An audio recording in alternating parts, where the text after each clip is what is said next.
반갑습니다, 여러분. 그린백서입니다.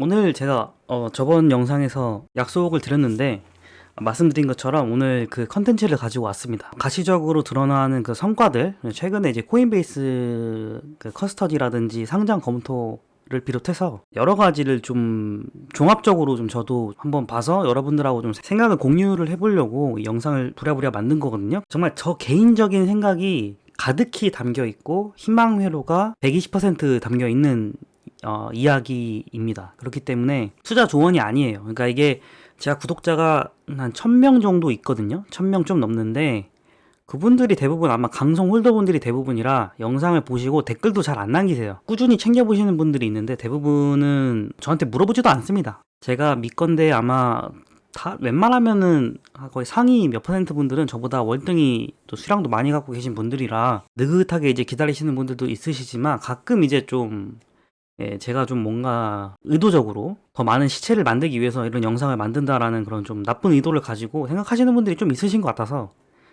투자 조언이 아니라고 제가 좀 시작 전에 좀 말씀을 드리고요. 오늘 이 이야기는 대체적으로 이제 그 바이프로스트가 현 주소에서 미래에 어떻게 퀀텀 점프를 하려고 하는지 그거를 저희가 알 수가 없잖아요. 직접 뭐 재단에서 일을 하는 사람도 아니고 일을 한다고 한들 그 수뇌부들이 하는 이야기들을 저희가 다 알 수가 없단 말이에요. 그런 것들을 한번 종합적으로 봐서 이렇게 얘네들이 뒤에서 일을 하는 것은 아닌가라는 실마리 또는 상상 이런 것들을 좀 재미로 어떻게 보면 재미로 다르게 보면은 또 장기적으로 홀딩하시는 관점에서는 조금이라도 좀 도움이 되고자 이런 영상을 좀 제작을 해봤습니다. 그래서 최근에 코인베이스 커스터디에 바이프로스트가 들어갔죠. 그 외에 이제 뭐 리프 파이낸스라든지 그리고 특히 이제 도도 이런 바이프로스트랑 같이 채택이 된 커스터디에 채택이 된 코인들이 꽤 쟁쟁한 코인들입니다. 나쁘지 않은 펀디멘탈을 갖고 있는 코인이기 때문에 커스터디에 간 건데 저는 이렇게 보고 있어요. 일단 커스터디를 간다는 거, 그러니까 즉각적으로 도치코인처럼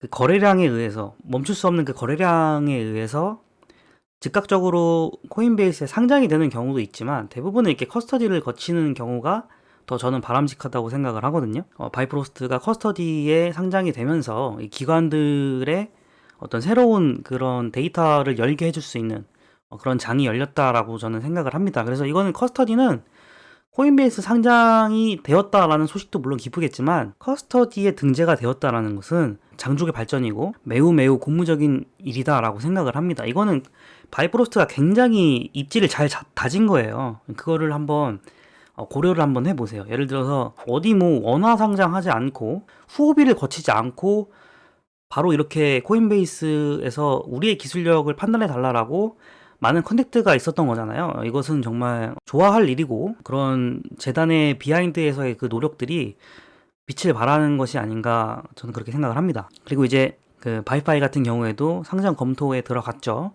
네, 이걸로 이제 두 쌍의 카드가 생겼습니다. 네, 그것을 한번 좀 좋은 이야기로 한번 시작을 해보고요. 우리가 그 상장이라는 이야기가 터지기 전에, 그러니까 한 몇 개월 전에 바이파이에서 코인베이스 월렛을 지원을 했었어요. 그러니까 여기에서도 뭐 이제 가격이 살짝 막 오르면서 그 관심도 좀 갖게 되고 날이었었는데 그때 이제 체인러너 바이파이, 오울리, 바이파이 X 다 이제 코인베이스 월렛에 이제 지원이 됐습니다. 이제 오울리는 좀 나중에 나왔지만 어쨌든 바이파이하고 코인베이스가 무언가 있지 않느냐라는 그런 추측을 했었어요. 근데 이거는 홀더분들 이 바이파이가 오르길 바라시는 분들의 희망회로에 지나지 않았다라고 그렇게 치부가 됐었는데 결국에 이제 알려진 바로는 코인베이스가 그런 어떤 부탁을 해왔다라는 거였죠. 그러니까 저는 이 이야기를 듣고서도 그렇게 뭐 막 엄청나구나라는 생각은 안 했습니다. 사실 코인베이스가 요새 뭐 상장을 굉장히 공격적으로 하고 있고 나름의 그 고객들이 더 나은 서비스를 받기 위해서 여러 토큰들을 그냥 건드는구나.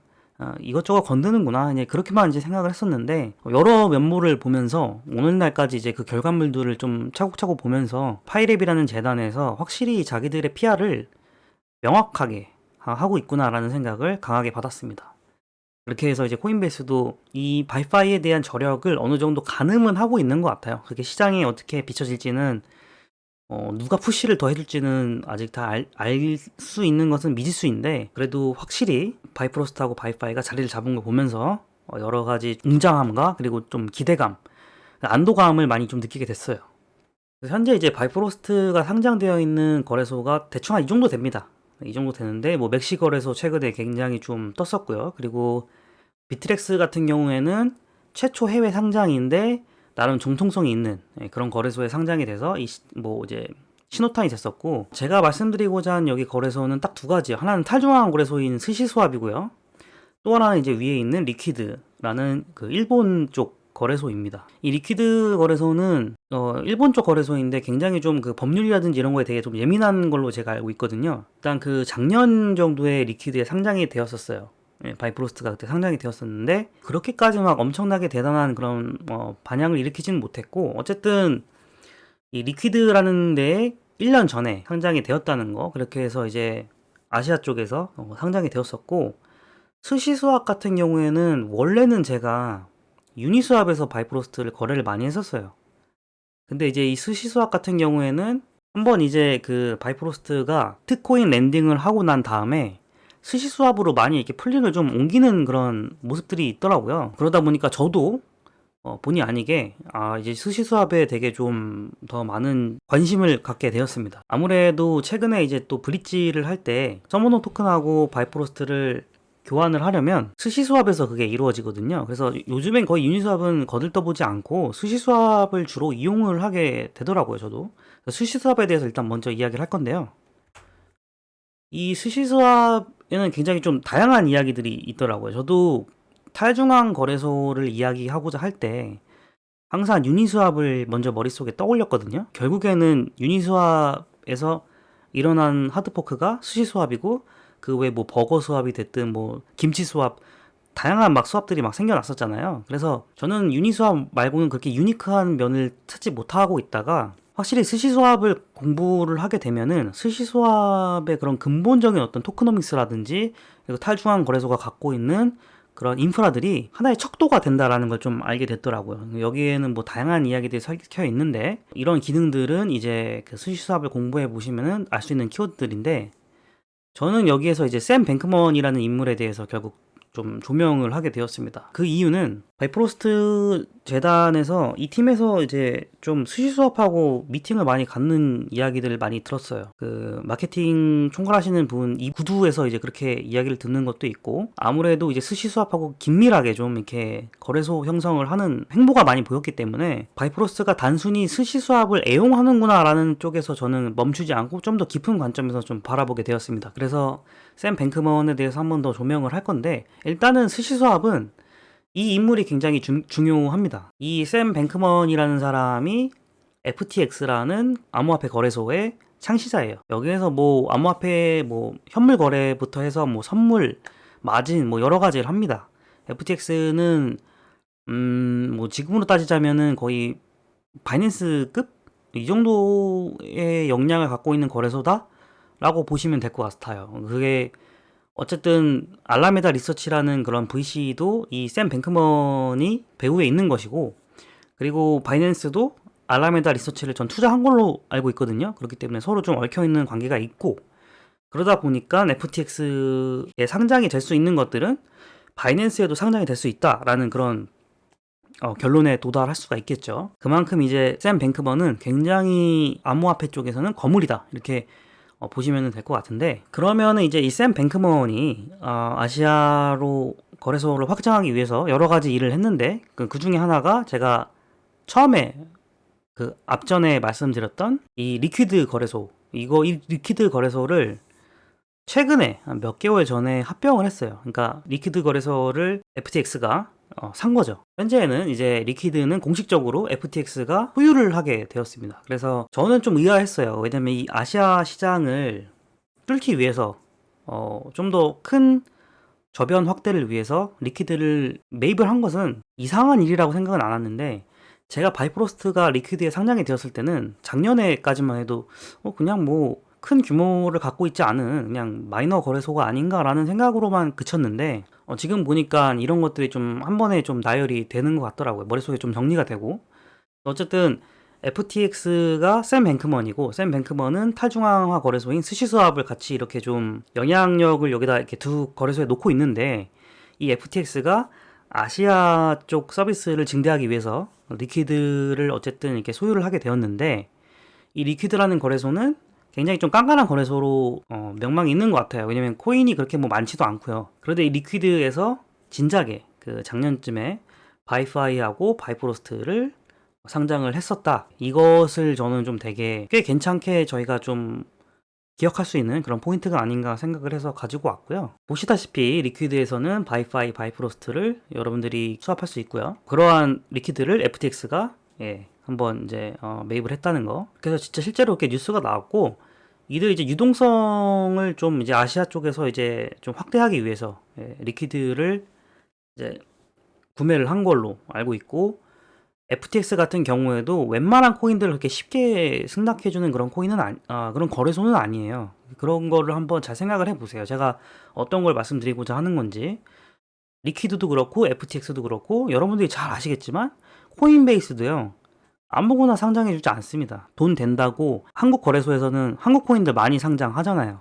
그게 정말로 한국 거래소의 뭐 IT 기술 발전을 위해서? 절대 그렇지 않죠. 그 외에 뭐 다른 좀 이익적인 수익 구조의 이유가 있기 때문에 상장하는 경우가 좀 대다수일 겁니다. 근데 이런 거대 거래소들, 특히 명망이 있는 거래소나 앞으로 어떤 규제에 대해서 예민한 그런 거래소들은 미래를 위해서 그렇게 아무거나 상장을 하지는 않습니다. 그것을 한번 좀 눈여겨보시고, 또 한 가지 좀 추가적으로 말씀을 드리면은 이제 샘 뱅크먼 같은 경우에는 솔라나를 굉장히 밀고 있죠.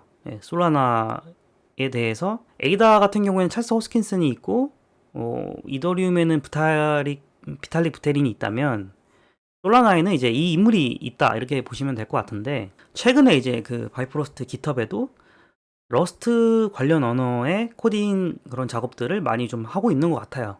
정확하게 뭔지는 모르겠고 이게 솔라나랑 관련이 있다라고 말씀드리는 건 아닙니다. 물론 솔라나가 이제 러스트 언어를 쓰고 있는 그런 형태의 블록체인이긴 하지만 어디까지나 그냥 뭐 우연의 일치일 수도 있는 것이고, 공교롭게도 그냥 지금 진행하고 있는 작업이 오버랩 되는 거일 수도 있어요. 그러니까 저는 이거에 대해서 희망을 주려고 하는 것이 절대 아닙니다. 절대 아니지만 어쨌든 여기서 두 가지를 저희가 말씀드릴 수 있을 것 같아요. 제가 첫 번째는 역시 그 재단에서는 기술력 같은 면에서는 다양한 코딩들, 다양한 언어들을 섭렵할 수 있는 그런 기술력이 있다라는 것을 한 번 더 보여줄 수 있는 그런 계기가 되는 것이고, 이러한 내재 가치 때문에 많은 거래소들이 바이프로스트를 배후에서 원하고 있는 것이 아닌가 추측을 할 수가 있고요. 두 번째가 이제 최근에 이제 솔라나가 좀 이슈가 많습니다. 뭐 메인넷 문제라든지 서버 그 먹통이 되는 그런 문제들, 이런 것들이 최근까지도 나오고 있는데, 여유가 된다면은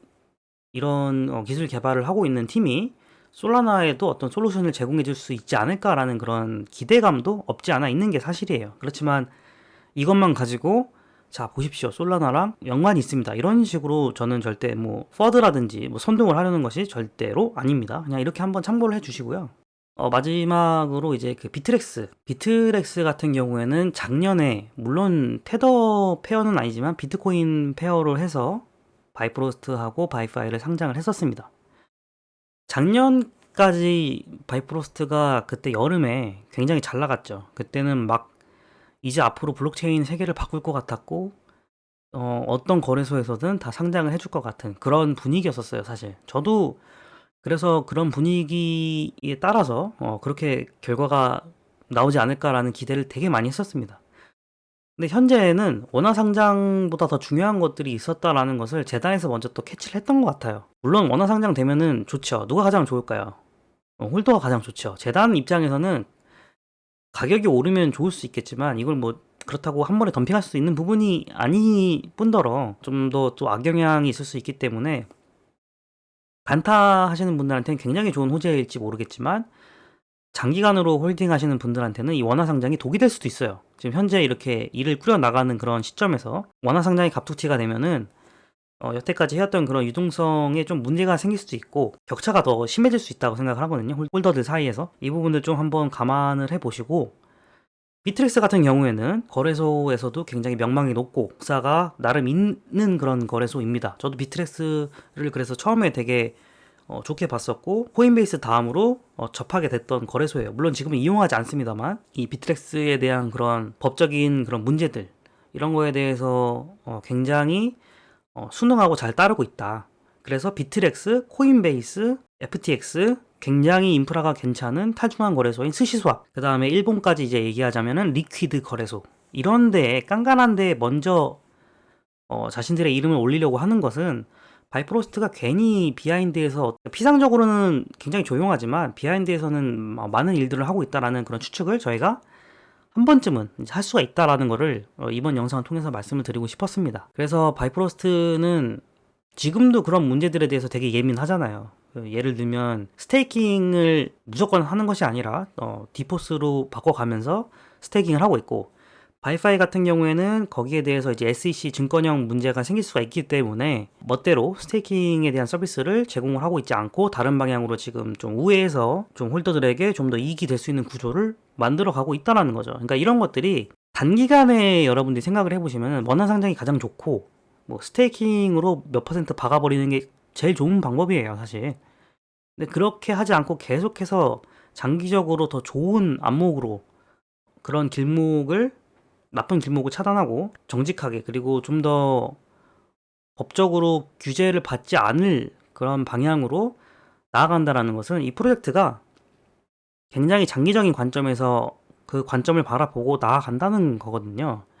그것을 느끼시고 내가 장기 투자자라면 안심하고 한번 기다리시면은 소식이 나올 것 같고, 내가 단기로 보고 계신다면은 아마 지금 굉장히 고통을 받고 계실 거라는 것을 저도 잘 알고 있습니다. 저 또한 뭐 쉽지 않아요. 쉽지 않지만은 확실히 이번 이런 생각들을 정리를 하면서 근 미래에는 좀 그래도 제 개인적으로는 니어급으로 성장할 수 있지 않을까.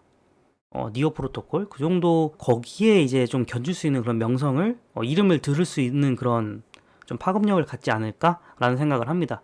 그러기 위해서는 저는 이제 메인넷을 기다리고 있고요. 그 외에 이제 위치 컴퍼니라든지 서머너 업데이트, 또 이제 원화 스테이블 코인을 발행을 한다고 하는 델타 파이낸스도 기대를 하고 있습니다. 여러 가지 기대를 하고 있는 것들이 많아요. 그래서 메인넷은 아마 굉장히 영민한 그런 계획이나 이점들이 많을 거라고 생각을 하는데, 빨리 저도 이제 그 ERC 토큰에서 벗어나서 바이프로스트를 좀 더 값싸게 이용할 수 있는 메인넷으로 옮기는 그 날을 기다리도록 하겠습니다. 여러분들과 같이 다음 영상에서 또 찾아뵙도록 하고요. 나머지 못다 했던 이야기들은 제가 바인남에서 다른 영상으로 이야기를 할 수 있는 그런 시간을 가졌으면 좋겠습니다. 네, 오늘은 여기까지 하겠고요. 다음 영상에서 뵙도록 하겠습니다. 감사합니다.